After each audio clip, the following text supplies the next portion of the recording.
Assalamualaikum warahmatullahi wabarakatuh. Bismillahirrahmanirrahim. Alhamdulillahi rabbil alamin wa bihi nasta'in. Wassalatu wassalamu ala rasulihil amin wa ala alihi wa sahbihi ajma'in. Rabbi shrah li sadri wa yassir li amri wahlul 'uqdatam min lisani yafqahu qawli. Subhanaka la ilma lana illa ma 'allamtana innaka antal alimul hakim. Wala hawla wala quwwata illa billahil aliyyil azim. Amma ba'd. Qala musannifu rahimahullah ta'ala wa nafa'ana bi'ulumihi fi darrain amin. Berkata pengarang kitab, mudah-mudahan ilmu yang ditulis memberikan manfaat bagi kita apa di dunia, apatah lagi di akhirat. Kata pengarang, dan lagi sabda Nabi SAW bahawa seorang lelaki sungguhnya ia sembahyang dan kesalahannya dihantarkan di atas kepalanya, maka tiap-tiap sujud gugur kesalahannya hingga habis dan gugur segala kesalahannya itu. Ketahui oleh kamu, hai orang yang berkehendakkan kepada kemenangan, setengah daripada orang yang menghafaz, yakni memelihara bagi sembahyang dan yang mendirikan dia, hendaklah ia memelihara akan segala syaratnya, maka adalah syarat sembahyang itu 9 perkara. Wallahu alam. Yang saya hormati Nazir Masjid Mujahidin, yang saya hormati barisan ahli Tuan Kuasa, yang saya kasihi Imam dan Bilal yang bertugas dan juga Noja. Alhamdulillah, dan seterusnya pada tuan-tuan dan puan-puan sedang hadirin kuliah saya pada malam ni. Alhamdulillah, kita merapatkan syukur setinggi kepada Allah SWT atas kurnia Allah dan izinnya dapat kita menyambung lagi perbahasan kita atau perkongsian kita dalam membaca kitab Munyatul Musalli karangan Syekh Daud Al-Fatani, yang khusus pada membicarakan hal sembahyang, yang mana kita semua tahu sebagai orang Islam, kita telah didoktrinkan bahawa apabila setelah kita beriman dengan Allah SWT, betul ke diistilahkan doktrin kan, setelah kita beriman dengan Allah SWT, pertama-tama sekali yang mesti, yang tak boleh tidak kita buat, kita lakukan adalah mendirikan solat. Maka dalam kitab yang kita cuba tala'ah, yang kita cuba kongsikan ini, secara detail menceritakan hal-hal solat daripada A sampai Z. Mudah-mudahan solat kita itu adalah solat di atas jalan yang benar dan solat yang diterima oleh Allah SWT. Dalam membicarakan dalam perkongsian kita yang lalu, penulis atau pengarang telah membawakan beberapa dalil Al-Quran yang nak menceritakan, nak menunjukkan bahawa betapa pentingnya solat itu, dan juga beberapa dalil daripada hadis, petikan hadis-hadis, dan termasuklah pada malam ni dibawa lagi satu hadis. Kata pengarang, dan lagi sabda Nabi SAW, iaitu sabda yang mungkin, kata penghurai pula, dimaksudkan iaitu hadis yang dikeluarkan oleh Al-Bazar wa Tabrani. Al-Bazar seorang, Tabrani seorang. Hadis yang dikeluarkan an Salman Al-Farisi, diambil daripada riwayat Salman Al-Farisi radhiyallahu anhu. Salman Al-Farisi ini iaitu orang Parsi lah. Dia asalnya orang Parsi. Dia antara orang-orang yang peringkat awal masuk Islam, dan orang yang kuat Islamnya, dan dia asalnya adalah orang Majusi. Tetapi apabila ia mendengar kepada peristiwa seorang rasul dibangkit di tanah Arab, lalu dia meninggalkan negeri dia, mengembara sampai ke Mekah untuk mencari Nabi yang dimaksudkan, iaitu Rasulullah.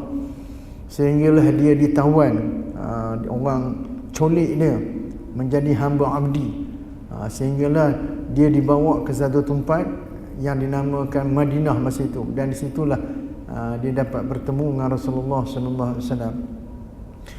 Jadi hadis daripada Salman Al-Farisi radhiyallahu anhu qala radhiyallahu anhu qala Rasulullah sallallahu alaihi wasallam, innal muslima yusalli wa khataya marfu'atun ala ra'sihi kullama sajada tahattah, yani saqatat fayafrughu hina yafrughu min salatihi wa qad tahatat haytaya. Yang bermaksud, berkata Rasulullah, bersabda Rasulullah sallallahu alaihi wasallam, sesungguhnya seorang muslim yang bersembahyang dia bersama dengan kesalahan-kesalahannya itu akan dinaikkan ke kepalanya. Maknanya dosa-dosa kecil itu seolah-olah dibayangkan sebagai ringan. Bila seorang tu nak sembahyang, dosa-dosa kecilnya itu akan dikumpulkan di kepalanya. Maka kata Rasulullah lagi, setiap kali dia sujud, maka berguguranlah dosa-dosa itu keluar daripada kepalanya selama mana dia sembahyang. Dan sesungguhnya telah hilanglah ataupun dihilangkan segala kesalahan, dosa-dosa kecil. Khotoya maknanya dosa kecil.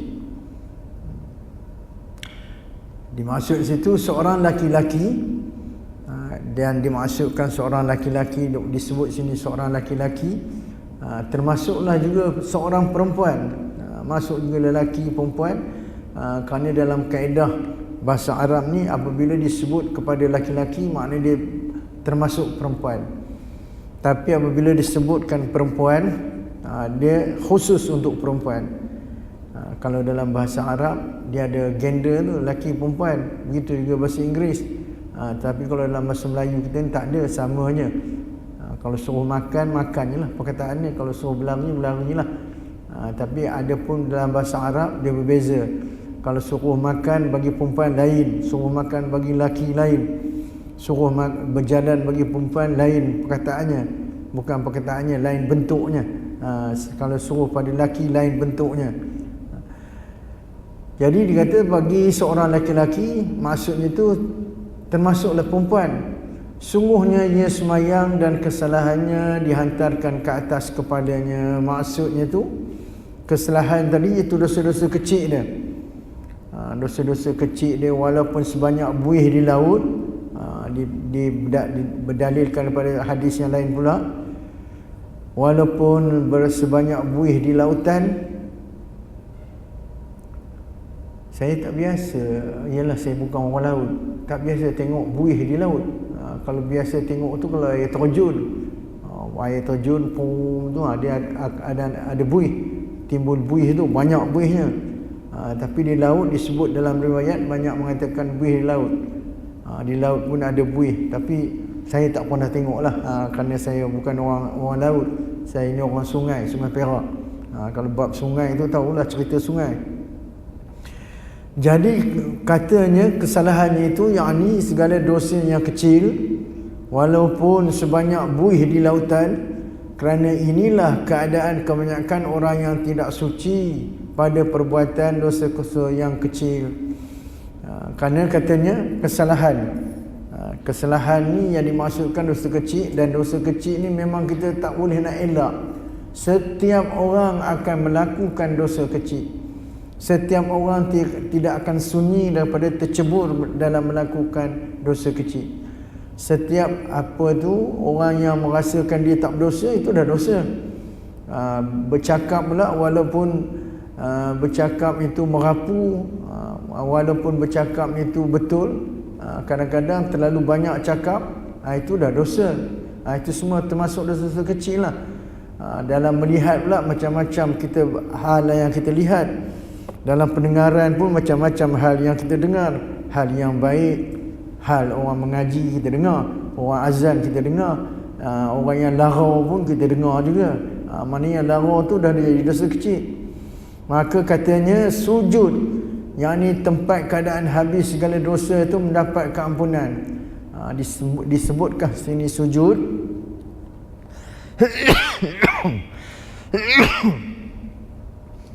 disebutkan di sini sujud kerana sujud itu adalah tempat paling mulia dalam sembahyang. Dalam sembahyang ni tempat yang paling mulia sekali, tempat yang naik taraf kita di sisi Allah masa sujud lah. Dan masa sujud itulah rahmat Allah. Allah nak ampunkan dosa kita. Diberi kiasan, sebenarnya kiasan itu. Dosa-dosa tadi timbul naik ke kepala. Bila sujud, dosa tu akan gugur, meleleh keluar. Itu sebagai simbolik, sebagai kata iktibar. Tapi sebenarnya dia nak menyebutkan dalam sembahyang itu rukun atau perbuatan yang paling Allah muliakan, yang paling Allah suka, iaitu sujud. Di sini minta maaf lah kalau nak kita sentuh. Jadi rugilah kalau orang yang sembahyang atas bangku tu. Dia ada alasan, kata ada keuzuran. Tapi bila dia sembahyang atas bangku, dia tak dapat sujud. Sujud yang dimaksudkan sujud atas lantai, dahi kena ke lantai. Jadi dengan sebab itu banyaklah apa itu huraian tentang orang yang tak mampu. Kalau yang tak mampu tu di mana tak mampunya? Di mana tak mampu? Dia kata nak lutut dia sakit. Lutut dia nak bangun tak boleh. Duduk di bawah. Jadi maknanya dia buat biasa sampai di sujud. Daripada sujud tu nak bangun tak boleh. Tak usah bangun. Berhenti di situ. Tapi pastikan dapat sujud kepada Allah SWT. Jadi sujud itu sebagai tempat yang mulia, dan di situ juga sebagai lambang ketika itulah Allah nak ampunkan dosa. Jadi rugilah kalau tak sujud, kalau tak kita jatuhkan kepala kita ke lantai. Jadi habis segala dosa-dosa mendapat keampunan. Walhal diletak di kepala saja sudah jatuh, dan bila rukuk terlebih terjatuhan lagi. Wahal kalau nak kata jatuh tadi, sujud tu kata jatuh. Sebenarnya kalau berdiri pun letak atas benda tu atas kepala, boleh juga jatuh. Ataupun rukuk je boleh juga jatuh. Tapi nak menunjukkan bahawa dalam rukun tu sujudlah yang paling tinggi martabatnya. Orang yang dapat sujud hingga disebutkan di dalam hadis lain, hendaklah kamu memperbanyakkan sujud kepada Allah SWT. Selain daripada sujud dalam solat, kena tambah lagi sujud syukurnya, ataupun ada lagi namanya sujud tilawah. Kalau baca Quran ke, jumpa pada tempat yang apa tu sujud tilawah tu, kena sujud di situ. Dan katanya pula gugur kesalahannya itu, yakni menunjukkan kepada mudahnya pengampunan Allah. Mudahnya Allah nak mengampunkan dosa pada seseorang tu. Yang ini melambangkan pula kepada sifat yang maha penyayang, yakni Rahim, yang maha Rahman dan Rahim. Lagi pemberi ampun, yakni Ghafur, Al-Ghafur.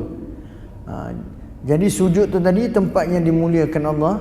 Nak kata gugur tu tadi nak melambangkan kepada mudahnya Allah tu nak mengampunkan dosa-dosa kita.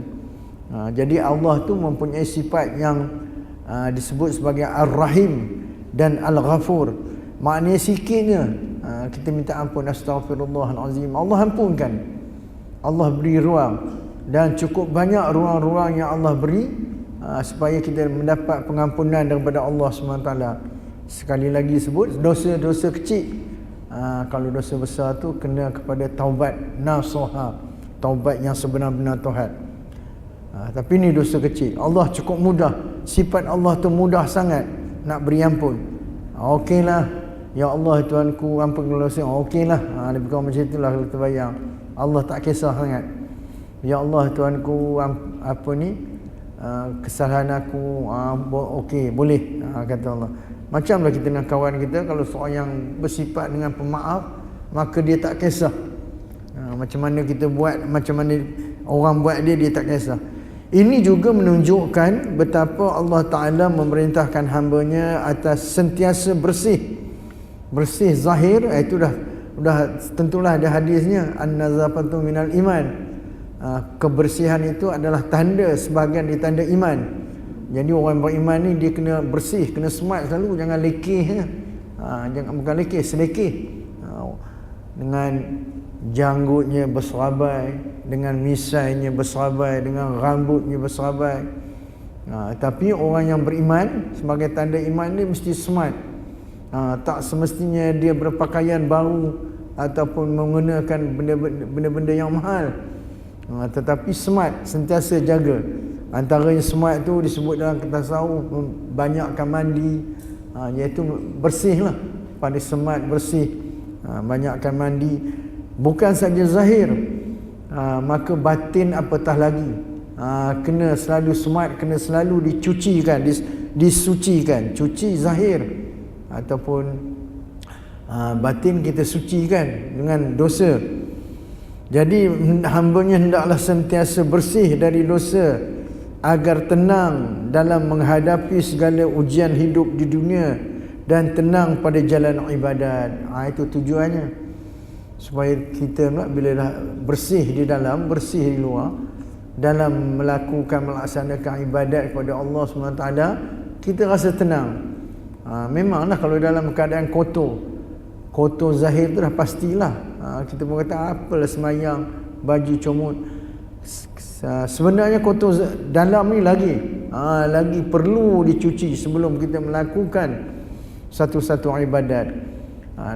Dengan sebab itulah biasa kita tengok ataupun selalu dianjurkan apabila kita nak mulakan semayang ke, nak mulakan satu-satu perbuatan ke, termasuklah macam saya sekarang nak mulakan ceramah, kita istighfar dulu. Astaghfirullahalazim, astaghfirullahalazim. Bagi dalam tu setidak-tidaknya kita gonyoh sikitlah. Dah berdiri tu nak semayang, astaghfirullahalazim, astaghfirullahalazim. Kemudian kita minta perlindungan daripada Allah daripada gangguan syaitan. Itu baca qul a'udzu birabbin nas, malikin nas. Satu yang kadang-kadang saya pun nak tegur jugalah. Apabila kita nak semayang, imam dah cakap lah, luruskan saf, kita dah luruskan. Kemudian imam pun dah bersedia dah baca semua astaghfirullahalazim, qul a'udzu birabbin nas ke apa baca. Kita pun sebenarnya baca samalah. Astaghfirullahalazim itu ataupun apa jugalah. Kita baca sama. Apabila imam dah angkat takbir, Allahu Akbar, kita pun angkat takbir, Allahu Akbar. Kerana keutamaan dalam semayang itu juga, di antaranya takbir selepas imam takbir. Itu nilai semayang tertinggi. Tapi apa yang berlaku kebanyakannya lah, bukan semua. Apabila imam kata luruskan saf, imam pun dah istighfar, dia tunggu lagi. Bila imam angkat takbir, Allahu Akbar, baru dia nak istighfar, astaghfirullahalazim, a'udzubillahi minasyaitonirrajim, baru nak start. Jadi lambatlah dia takbirnya. Itu telah mengurangkan kemuliaan atau martabat kemuliaan solat tu. Solat ni kena Allahu Akbar, barnya imam, kita pun angkat takbir. Jangan masa itu baru nak a'udzubillah, bismillah, astaghfirullahalazim. 10 kali dah kita tinggal. Baik, itu sedikit selingan lah. Demikian pula kata pengarang, ibadat seperti wuduk dan puasa dan haji dan lainnya, yakni pada menghapuskan segala dosa yang kecil-kecil. Sebagaimana disebutlah, bukan sekadar semayang, apa-apa jugalah kita nak tawaf, buat umrah tawaf, mulakanlah dengan astaghfirullahalazim, astaghfirullah. Masuk ke dalam Masjid Haram tu, mulakan dengan bacaan doa masuk masjid. Itu sepanjang kita berjalan nak sampai ke Kaabah tu, istighfarlah. Istighfar banyak-banyak supaya tawaf kita nanti dalam keadaan mudah-mudahan Allah dah ampunkan dosa kita. Seterusnya kata pengarang, ketahuilah oleh kamu wahai orang yang berkehendak kemenangan, Makna ketahui itu yakni mengetahui dengan jalan ilmu. Ketahuilah olehmu maknanya sebelum apa-apa kamu buat. Kalau tadi sebelum ibadat istighfar. Kemudian ni dalam bab ni pula sebelum sesuatu yang kita nak buat, amal nak buat tu juga perlu dah dimulai dengan ilmu. Kena belajar dulu. Jangan kita buat ikut semangat atau ikut apa yang kita tengok orang buat, sedangkan ABC-nya hitam putih tak tahu. Mana ketahuilah oleh kamu ilam. Dia maksudnya itu dengan jalan ilmu yang didapat dengan kesungguhan dan kecerdasan. Dan ilmu ni pula bukan ilmu kita ceduk-ceduk dengar-dengar gitu, tapi hendaklah kita memang belajar. Belajar sungguh dengan cara macam malam ni kita dengar kuliah, atau dengan cara sekarang ni cukup banyak dalam YouTube, dalam TikTok. Janganlah kita tengok yang benda yang negatif-negatif. Tengok kepada yang positif. Banyak ceramah-ceramah para ustaz yang boleh kita ambil manfaat. Banyak panduan-panduan. Sehingga kan ada satu bab, tak masuk dalam agama lah.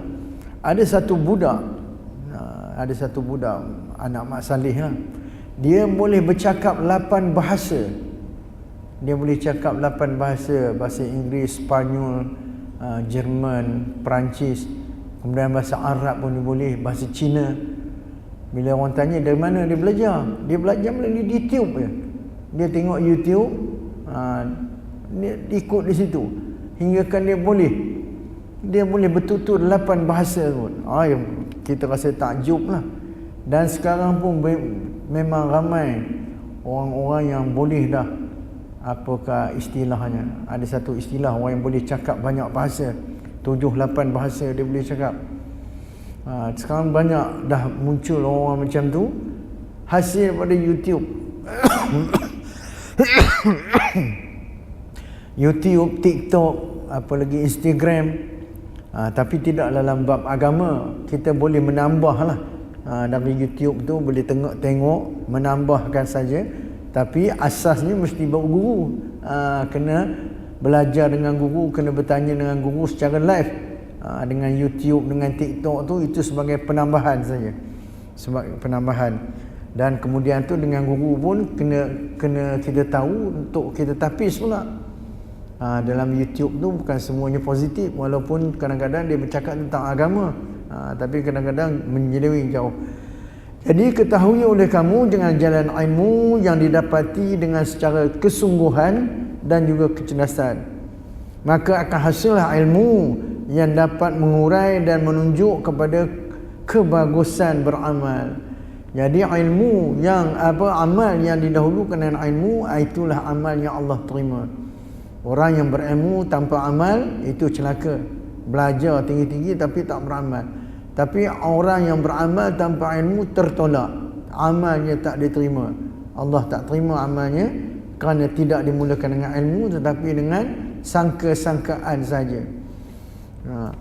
Begitulah kebanyakan apa tu Allah sendiri sebut dalam Quran, yang maksudnya adapun agama-agama selain pada Islam, agama-agama tersebut bukannya diasaskan ilmu, semua atas atas sangkaan-sangkaan saja. Atas dengar ayah dengar cakap datuk dulu, kemudian datuk dengar daripada moyang, semua atas sangkaan. Jadi agama-agama lain tu bukanlah atas dasar ilmu yang mereka belajar sungguh-sungguh. Mana dia? Jadi ilmu itu dapat menunjukkan kepada kebagusan beramal. Terdapat hadis yang dikeluarkan oleh Al-Bukhari dan Muslim. Maknanya hadis bila dikeluarkan oleh dua orang ni memang sahih lah. Dari Muawiyah radhiyallahu anhu, qala Rasulullah sallallahu alaihi wasallam, "Man yuridillahu bihi khair yufaqihu fid din." Bermaksud barang siapa yang dikehendaki Allah baginya kebaikan, maka difahamkan dia oleh Allah akan ilmu. Jadi situ dalilnya, maknanya orang yang beramal tanpa ilmu, maknanya amal yang bukan daripada hidayah Allah. Semua amal-amal yang atas semangat dia, amal yang atas dia dengar orang je. Jadi setiap amal tu mestilah didahului dengan ilmu. Ilmu pula setakat mana yang wajib lah. Yang wajib yang kita kena pelajari, itu dipelajari. Dan seterusnya berkendakkan kemenangan setengah daripada orang yang menghafaz, yakni memelihara bagi semayang. Maksudnya orang yang berkendak, yakni antara sifat berkendak ialah engkau ketahui apa yang akan, yakni daripada hal alam kubur dan dari akhirat. Makna orang yang berkendak, yakni antara sifat berkendak ialah engkau ketahui apa yang akan datang, yakni akan hal kubur dan dalam alam akhirat. Jadi kita beramal dengan bermula dengan ilmu tu. Selain daripada ilmu, panduan untuk kita beramal tu supaya amal kita tu betul, dan kita juga dapat ilmu daripada apa yang kita belajar, apa tujuan kita beramal itu. Tujuannya tak lain tak bukan, itulah adalah sebagai harta untuk esok kita. Bila esok? Esok tu makna hari akhirat ataupun hari alam kubur. Alam kubur itulah nanti baru kita merasakan kebaikan daripada amal-amal kita. Kita buat betul ke, kita bersandar kepada ilmu ke, ataupun kita buat sambil dewa je. Dalam dunia ni kita buatlah sembahyang macam mana pun, kita tak tahu lagi nilai dia. Nilai sembahyang kita tu baru kita tahu bila kita dah masuk kubur ni. Bila kita tahu nilainya bila kita dah sampai dibangkitkan ke akhirat. Maka dengan sebab itu, dengan ilmu tadi, ilmu tu akan menunjukkan kita cara buat dan cara nilai. Macam mana cara nak buatnya dan macam mana bentuk amal yang akan dinilai oleh Allah SWT, yakni akan laku di akhirat. Di bawah akhirat laku di sisi Allah. Masa dunia ni kita buat amal baik, buat yang terbaik pun kita tak tahu lagi nilainya. Cuma kita mengharapkan itu yang terbaik lah. Dan cuma kita bersungguh-sungguh membuat yang terbaik, tapi kita tak tahu lagi terbaik ke tak terbaik, Allah terima ke tidak. Tapi bila masuk kubur, belum lagi masuk kubur, semasa kita sakaratul maut pun kita dah digambarkan, sudah dibayangkan apa yang kita buat sepanjang hidup kita ni diterima ke tidak. Kerana bila saat nyawa kita ditarik, disebut dalam kitab, di ketika itulah diberikan gambaran sepanjang hidup kita. Hidup kita berapa lama? 70 tahun. 70 tahun itulah daripada mula sampai last saat kita nak dimatikan tu akan ditunjukkan kembali. Di situlah kita tahulah selama hidup aku ni berfaedah ke tak berfaedah. Lama dia tunjuk. Ya, itu kehendak Allah. Saat dia mati, saat cabut itu dalam beberapa detik, dalam beberapa detik itulah ditunjukkan kisahnya selama 60 tahun, 50 tahun, 30 tahun ke berapa lama dia hidup lah. Dalam masa beberapa detik saat dia cabut nyawa tu, berapa saat, berapa second saja. Dan saat itulah Allah tayangkan balik filem dia tu tadi. Allah tayangkan balik. Itu kehendak Allah, Allah berkuasa. Apabila sedar apa yang di hadapan kau, maka engkau akan berbuat baik, berbuat banyak kebaikan. Dengan sebab itu panduan daripada ilmu yang kita dapat tadi, jadi kita tahu apa tujuan ilmu tu dan ke mana nak kita bawa. Maka daripada itu kesannya kita akan sentiasa banyak memperbanyakkan kebaikan dan juga memperbanyakkan berbuat ibadat atas jalan yang betul dan sah. Apatah lagi kita sekarang ni ada berapa hari lagi? 14 hari ke? 13 hari lagi nak masuk Ramadan. 1 bulan yang Allah akan menzahirkan sifat rahimnya dan sifat ghafurnya. Allah akan mengampunkan apa jua dosa kita sepanjang 11 bulan yang kita buat yang belum terampun lagi. Ada dosa-dosa kita yang kita minta ampun tapi tak terampun lagi kerana kesalahan kita jugalah. Tidak ada panduan sebenar dalam minta ampun pada Allah SWT. Jadi pada bulan Ramadan inilah nanti yang akan kita hadapi peluang yang besar. Peluang yang besar selain daripada minta ampun, nak melipat gandakan lagi kebaikan-kebaikan kita. Dah banyak kita buat dah banyak kita lalai, dah banyak kita rugi, dah banyak kita tertinggal, maka di dalam bulan Ramadan inilah Allah menunjukkan sifat rahimnya. Allah gandakan, kamu buat satu, aku balas 10. Jadi makna dia cover 10 hari yang lepas yang kita tak buat. Ada lagi satu hari, cover lagi 10 hari yang kita tak buat. Kemudian satu hari yang seterusnya, kebaikan kita buat, dia cover lagi. Dah habis pula nun tahun dulu punya, Allah coverkan lagi, beri pahala. Maknanya boleh kita nak menutupi balik segala kesilapan kita itu. Maka perelokkanlah oleh engkau pada ibadat ni, dan inilah sebenar-benar dan sebesar-besar kemenangan. Itu yang dihuraikan daripada orang yang berkehendak. Orang yang berkehendak kemenangan, setengah daripada mereka itu sentiasa menghafaz atau memelihara sembahyang. Menghafaz tu kalau hafaz Quran, maknanya dia pelihara Quran tu. Jadi menghafaz sembahyang ni. Adapun mengetahui itu adalah wajib bagi orang yang berkehendak kemenangan. Jadi berilmu ni, menuntut ilmu ni jatuhnya wajiblah. Tak boleh tidak, kena. Terutama sekali apabila dah kita sebut dalam huraian yang dulu, terutama ilmu yang dinisbahkan kepada ain. Ain tu tak boleh tidak, setiap orang kena tahu. Tahu macam mana sembahyang, ni nak puasa, tahu macam mana nak puasa, macam mana, apa syaratnya. Maka sifat orang yang berkehendak antara lainnya ialah gemar akan ilmu. Tak boleh lari lah. Dah tadi wajib, kena, tak boleh tidak, kena cari ilmu. Kemudian tu didatangkan pula kepada orang tu sifat dia gemar nak mencari ilmu, sonok. Sonok mencari ilmu tu satu kemanisan. Sebagaimana hadis yang dikeluarkan oleh Muslim tadi, oleh Muslim dari Abu Hurairah, qala Rasulullah sallallahu alaihi wasallam, man salaka tariqan, biasa kita dengar hadis ya, barang siapa menjalani satu jalan yang misu fihi ilman, yang untuk menghasilkan ilmu, sahhalallahu lahu bihi tariqan ila jannah, maka sudah pasti Allah akan memudahkannya untuk melalui jalan menuju ke syurga. Jaminan tu dia berkait-kait lah. Yang bermaksud barang siapa yang menyusuri jalan untuk mendapatkan, yakni menuntut ilmu, pengetahuan, maka dipermudahkan Allah kepadanya oleh jalan ke syurga. Maknanya ada peluang lah nak ke syurga. Mana kemenangan di situ pula, dapat kemenangan orang yang memelihara tali sembahyang. Maksudnya yakni mencapai apa yang dimaksudkan oleh seorang hamba, iaitu kemenangan dunia dan kemenangan akhirat. Itulah matlamat hidup kita. Apa matlamat hidup kita sebenarnya? Itulah untuk mendapat kemenangan di akhirat nanti.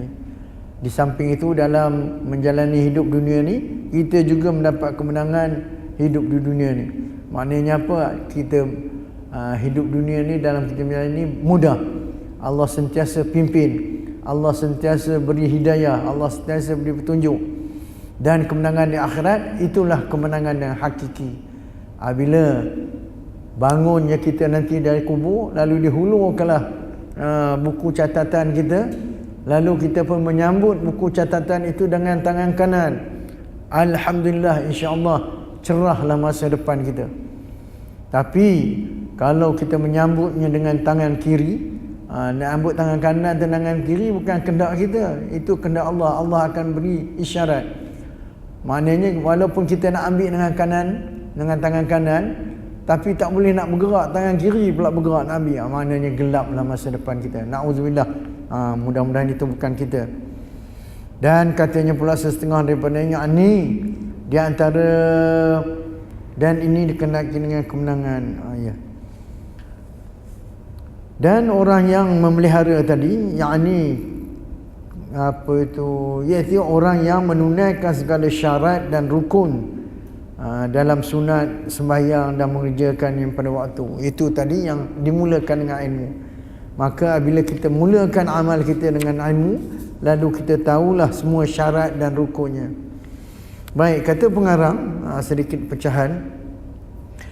Syaratnya, adapun makna arti syarat iaitu suatu yang lazim dan pasti kerana ketiadaan yang disyarat, maka tiada sah pekerjaannya.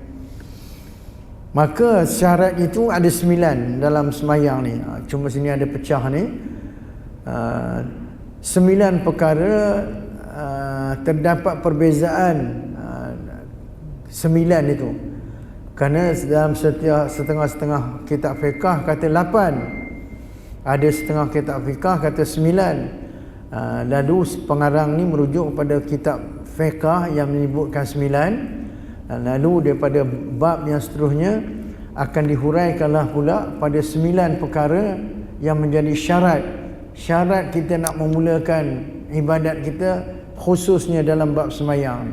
Apa syarat? Syarat itu kata yang tadi, iaitu suatu yang lazim, yang mesti, dan sesuatu yang tak boleh tidak.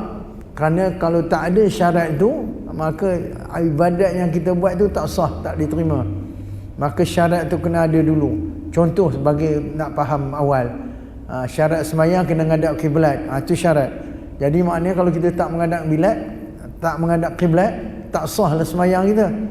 Ataupun lagi syaratnya kena tutup aurat. Kalau kita buka aurat, tak sahlah sembahyang kita. Wallahu alam. Dan apabila kata menutup aurat, buka aurat ni, suka jar saya nak tegur sikit. Setengah pada jemaah kita kadang-kadang saya rasa kesian.